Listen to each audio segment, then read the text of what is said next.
The last statement by the French President Emmanuel Macron about his country's possibility to send troops to Ukraine has had a big echo in Europe and beyond.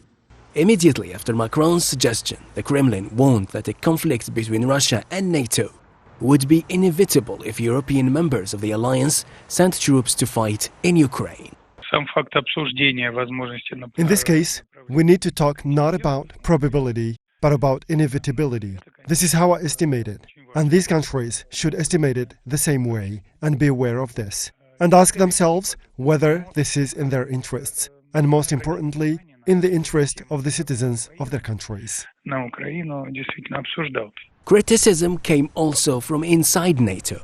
Prime ministers of 4 Central European NATO members said they had no plans to send ground troops to Ukraine. The United States, a key player in the alliance, said there won't be any of its troops on the Ukrainian ground. Well, that's a sovereign decision that every NATO ally would have to make for themselves. You heard Secretary General Stoltenberg say himself he had no plans or intentions of certainly under NATO auspices, of putting troops on the ground. And President Biden has been crystal clear since the beginning of this conflict. There will be no U.S. troops on the ground in a combat role there in Ukraine. This comes a day after NATO has reinforced itself with a new member.